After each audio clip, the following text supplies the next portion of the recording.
Halo guys, balik lagi sama saya. Kali ini saya akan mereview sebuah produk ya.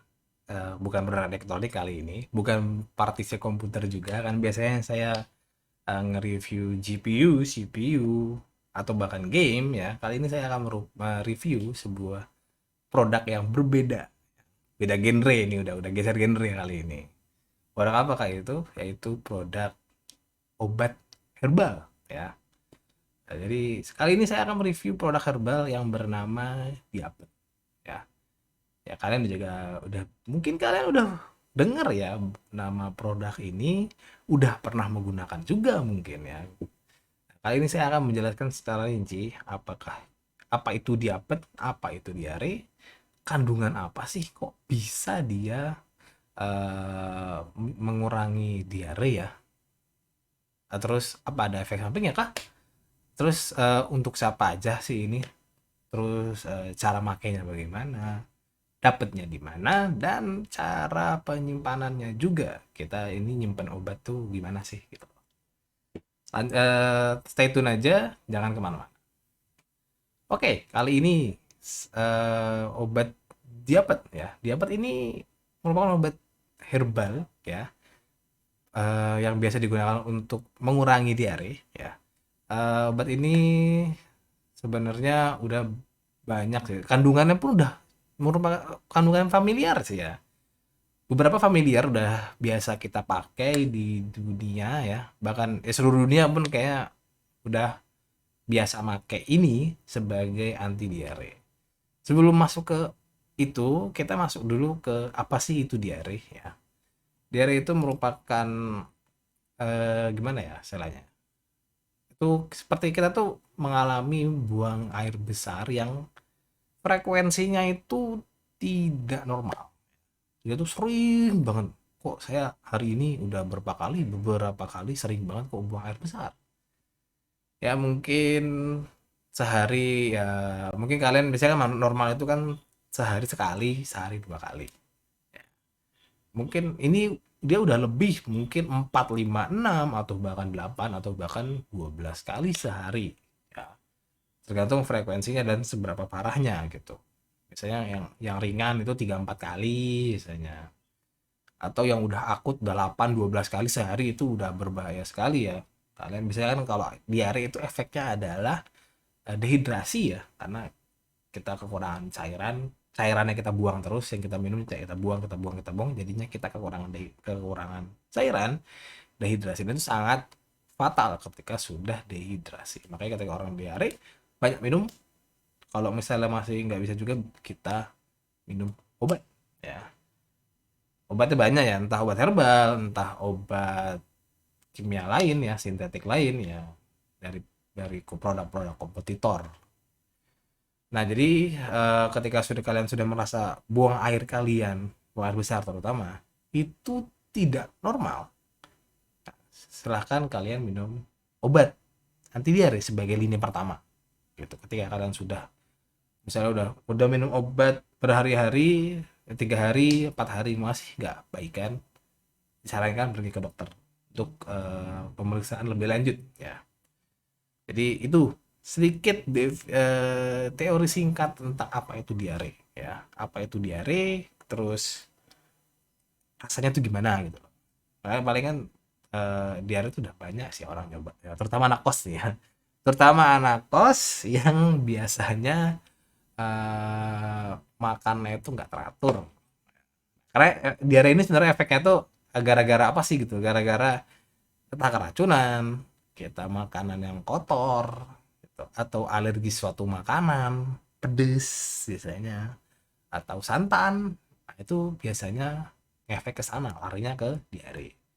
Keracunan biasanya keracunan, entah keracunan bahan kimia makanannya atau keracunan bakteri, mikroba, itu biasanya efeknya akan diare. Gitu.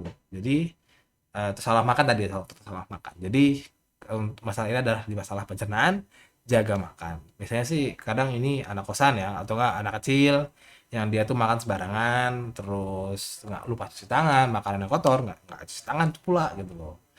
Biasanya efeknya nanti akan ke diare.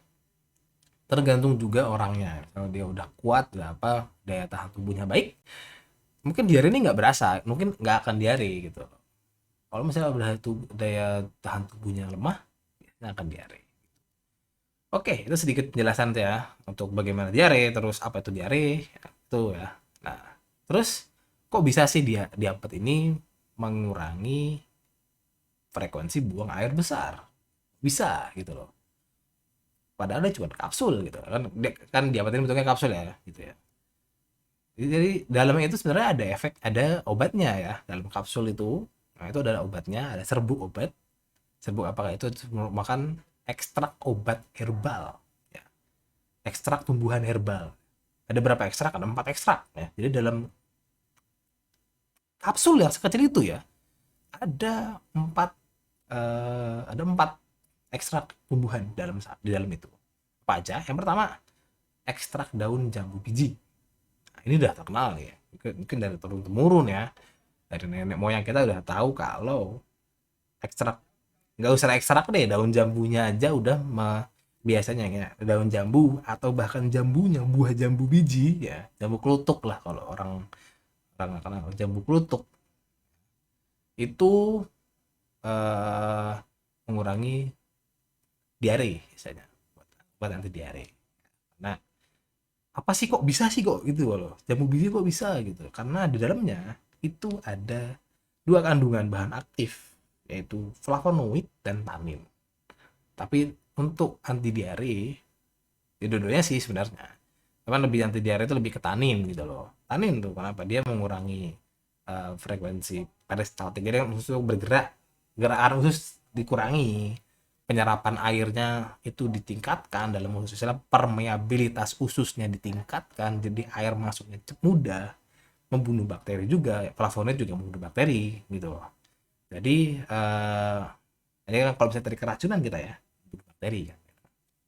Itu jadi salah satunya itu ya, kenapa kok bisa diare itu dihilangkan lewat daun jambu biji. Yang kedua, kunyit.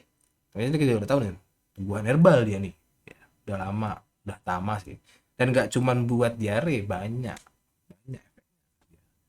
Bagi apa sih dia, kunyit itu banyak ya, contoh peningkat imunitas juga kemarin masih zaman zamannya COVID-19 ini, eh kunyit itu sempat langka dan harganya melambung tinggi pas lagi awal-awal tahun 2020, ketika COVID lagi tinggi-tingginya, dan setiap kali badai COVID ya, gelombang COVID, itu biasanya harga kunyit naik dan supply-nya menurun ya. Ini langka ya. Udah kayak GPU atau VGA ya. Waktu itu lagi zaman-zaman COVID, GPU atau VGA itu mahal dan supply-nya, stoknya sedikit ya. Padahal kunyit ini sama kayak kunyit ya. Kunyit padahal nggak ada chipsetnya ya, tapi dia ikutan naik dan mahal. Itu loh bikin orang banyak kewalahan di sana. Udah kunyit mahal, VGA mahal. Gitu. Padahal nggak ada kunyit, nggak ada chipset ya. Udah VGA nggak ada chipset, kok dikit mahal. Supply demand-nya banyak ya. Jadi supply demand-nya tuh nggak seimbang gitu loh. Supply-nya sedikit, demand-nya tinggi, dan supply-nya sedikit, pembatasan di mana-mana, barang yang nggak bisa masuk gitu loh, orang yang dibatasin, orang yang pada sakit juga kan, akhirnya supply demand-nya berkurang gitu. Jadi kalau orang banyak buat imunitas orang pada tiap hari minum kunyit biar nggak kena covid gitu loh, itu mungkin harganya agak naik sedikit. Oke, lanjut kita ke buah mojokeling. Ketiga itu ada mojokeling ya. Buah mojokeling itu nama lainnya, kalau misalnya nama Indonesia itu buah maja ya. Buah maja itu merupakan buah ya, kata sih pahit rasanya ya, rasanya pahit ya. Kalau dipikir-pikir namanya herbal itu pahit ya, pahit pahit pahit sengir gitu lah, lagi ada kunyit, ada sengir-sengirnya gitu rasanya, bekelat lah kalau bahasa itu, pahit, sengir. Nah, jadi buah manja ini ternyata sama efeknya kunyit pun, sama tadi efeknya ya. Kunyit, terus bahkan ini keempat tumbuhan yang akan saya sebutkan ini, bahan aktifnya itu ada di flavonoid dan tanin untuk mengurangi frekuensi buang air besar. Jadi flavonoid tanin 2 kali 4 8 gitu loh. Jadi makanya efeknya bisa dirasakan. Jadi mojok kali ini ada dua bahan aktif, flavonoid dan tanin, efeknya sama. Jadi sama-sama mengurangi peristaltik usus, terus membunuh bakteri, meningkatkan permeabilitas usus ya. Jadi buang air besar bisa dikurangin. Dan terakhir ada kulit delima ya. Kulit delima itu buah delima itu ya yang dalamnya itu merah-merah kecil-kecil, buah bijinya kecil-kecil. Dan itu kita ambil kulitnya, kita ekstrak, nah jadi diapet. Tuh, sama ya.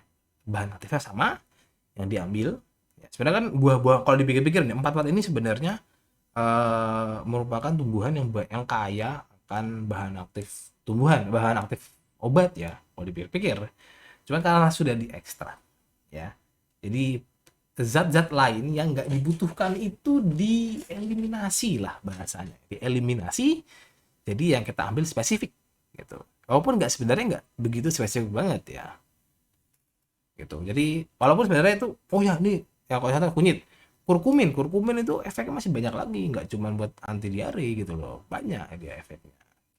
Jadi sebenarnya ini efeknya banyak. Dari diabetes ini sebenarnya nggak cuma buat itu, cuman karena ini pabriknya itu nggak mau ngambil resiko lain, nggak mau menjamin, sehingga yang disebutkan hanya untuk diare aja, buang air besar aja gitu. Terus gimana sih cara minumnya dan aturan pakainya? Minumnya tuh gampang sih, tinggal minum ya tinggal minum. Jadi sehari itu 2 kali 2 kapsul minumnya. Berarti setiap kali 24 jam itu kita minum 12 setiap 12 jam ya berarti ya. 4 jam bagi 2 kan. Kan sehari 2 kali, berarti kan 24 jam bagi 2. Satu setiap 12 jam, berarti jam berapa ya? Ya terserah kalian untuk waktunya kapan. Intinya setiap 12 jam 2 kapsul. Jadi satu kapsul ini tergantung kalian belinya berapa. Ada yang 10 kapsul, berarti itu bisa sampai 2,5 hari ya, atau 4 kapsul untuk 1 hari gitu. Jadi tergantung ya, tergantung kalian belinya berapa, untuk berapa harinya tergantung nanti kalian beli berapa. Oke, setiap 2 kali, sehari 2 kali 12 jam, jam yang bebas biasanya entah pagi entah subuh kah, terserah. Saya minumnya 2 kapsul. Tapi kalau untuk orang yang diare akut, sama tetap 2 kali tapi selang 1 jam, 2 kapsul selang 1 jam. Untuk makannya, untuk minumnya itu sesudah atau sebelum sebelum makan maksudnya ya, bebas. Ternyata ini obatnya bebas karena tadi ya minum, karena tidak dipengaruhi oleh keberadaan makan, jadi kalian bisa sebelum atau sesudah makan, terserah kalian enaknya bagaimana. Cuman namanya obat herbal kalau bisa itu kalau misalnya kalian minum obat herbal cuman sama obat lain gitu, misalnya obat kimia lain, itu lebih baik dikasih jeda ya, sejam 2 jam 3 jaman lah, terserah kalian. Sejam 2 jam atau 3 jam kalau beli amannya, kalian bisa batasin supaya nanti efeknya nggak ada efek tumpang tindih atau reaksi lain yang kita itu nggak diinginkan. Teman karena misalnya kalian minum obat itu langsung dicampur, nah itu lebih baik jangan, kasih jeda sejam 2 jam biar biar nanti efeknya tuh nggak ada efek tumpang tindih dan tidak ada reaksi lain gitu loh. Entah reaksinya menurunkan efikasi atau menurunkan efek dari salah satu obat ya, atau bahkan meningkatkan efeknya dari salah satu obat gitu. Bisa jadi nanti kalau dicampur itu efek racunnya tuh naik gitu loh, bahaya, makanya lebih dijeda gitu. Oke, cuman obat ini itu nggak boleh diminum sama anak kecil umur 5 tahun atau sama orang yang alergi sama 4 bahan tadi yang saya sebutin, entah itu daun jambunya, entah itu kunyitnya, entah itu mojokolingnya, entah itu delimanya ya. Ya. Soalnya mungkin kalau daun jambu bijinya kan nggak mungkin kan kunyah-kunyah daun. Mungkin jambunya kalian nggak bisa makan jambu. Ya jangan. Kalian nggak bisa makan kunyit atau sari kunyit. Jangan. Nggak bisa makan buah manja ya. Buah manja bukan jarang orang makan buah manja sih jarang. Buahnya sih juga jarang sih sepertinya. Dan kalian nggak makan buah delima kan kalian nggak mungkin makan kulit buah delima. Nggak mungkin kalian makan kulitnya, pasti kalian makan buahnya. Kalau misalnya kalian makan buahnya nggak bisa, kulitnya berarti jangan juga. Lebih baik jangan ya. Karena sudah diingatkan takutnya ada efek samping lain gitu. Entah itu apalah namanya alergi, kita nggak tahu gitu. Oke, terus ini dapatnya di mana sih gitu loh. Dapatnya itu banyak ternyata. Ini obat bebas yang ada di hampir ya, hampir beberapa toko. Di mana dapatnya? Online. Kalian bisa beli online dari aplikasi-aplikasi dokter virtual. Ya, kalian bisa beli di sana, nanti dikirim ke rumah. Atau kalian datang ke fasilitas kesehatan, apotek, puskesmas, atau rumah sakit. Kalian bisa datang ke sana, kalian nyari obat ini. Itu ada. Tergantung juga sih, tergantung rumah sakitnya menyediakan atau tidak. Tergantung kebijakannya mereka juga stoknya dibikin stok apa enggak. Terus ada juga di retail market. Retail market contohnya kayak gimana, kayak Indomaret atau Alfamart, itu biasanya ada di etalase obat. Kalian bisa cek di Alfamart atau Indomaret, di etalase obat biasanya ada obat dapat ini ya. Kalian bisa cek entah itu di etalase obat itu biasanya campur-campur sama obat-obat yang lain ya, kayak bodrek mungkin atau apa gitu, saya lupa. Saya nggak ingat, pokoknya di sana itu ada biasanya, ada di abad ini, juga tergantung stoknya ada apa enggak.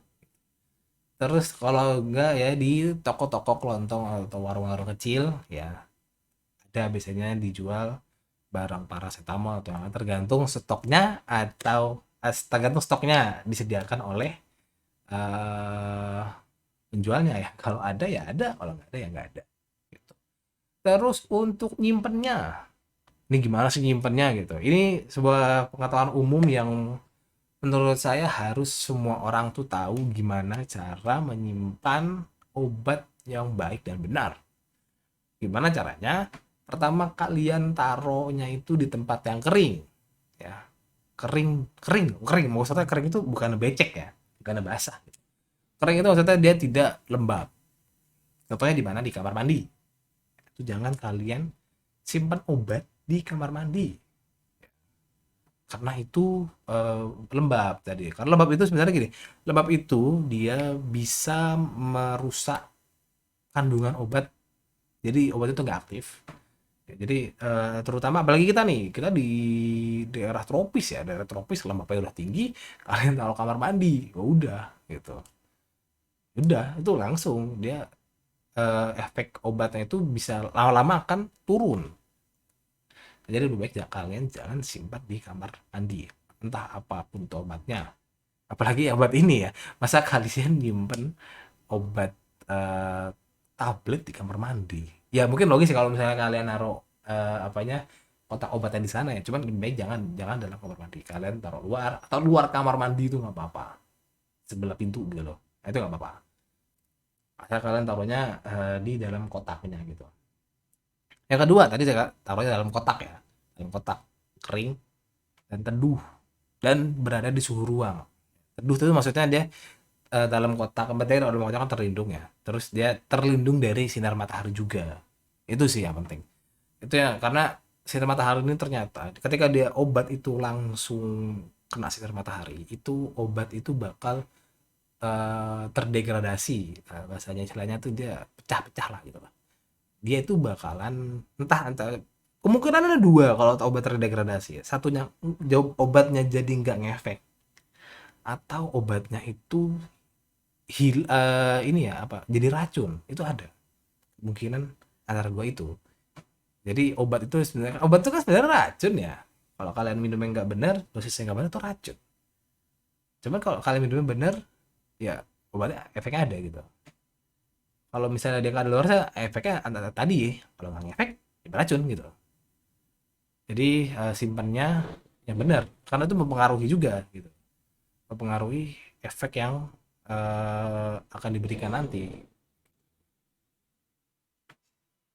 Mungkin itu udah semua, itu yang terakhir itu pengetahuan umum ya, hampir semua orang itu harus mengimplementasikan itu. Dan untuk obat-obat cair terutama sirup ya, sirup, pokoknya minuman cair lah ya, cair itu jangan taruh di kulkas itu, karena gini, karena di kulkas itu nanti di obat itu bisa mengendap, nanti kalau udah ngendap, mengendap ya, mengendap itu nanti mungkin saja obat itu jadi nggak ngefek, atau lebih dari mengefek, apa, efek racunnya tuh muncul. Nah, itu yang berbahaya. Lebih baik kalian hindari menyimpan di kulkas, karena obat sirup ya, oh nama sama-sama sirup, itu beda sama sirup marjan, beda kawan. Jadi jangan jangan samain sirup obat sama sirup marjan. Sirup marjan kalian boleh taruh kulkas, tapi kok sirup obat jangan gitu loh. Karena kalau sirup marjan kan kosong gitu loh, nggak ada apa-apanya. Kalau sirup obat yang ada obatnya, nanti obatnya turun, obatnya ngendap, kalian minum atasnya nggak ngefek, kalian minum ke bawahnya malah toksin gitu, itu bahaya. Lebih baik simpan di tempat tadi, sama seperti obat tablet atau obat-obat lain lah istilahnya begitu. Mungkin itu aja ya kali ini untuk review obatnya dan sedikit informasinya yang saya berikan kepada kalian. Semoga bermanfaat, semoga kalian menggunakan ilmu ini dengan baik. Dan kalian tahu gimana cara minum obat yang benar dan cara pakai obat diabetes ini gitu. Jadi kalian ngerti gitu loh. Oh, obat ini, obat ini, obat ini gitu. Oke, itu mungkin cukup sekian untuk review kali ini. Jangan lupa support gua terus. Stay tune di next video. Sampai jumpa di video berikutnya. Yo.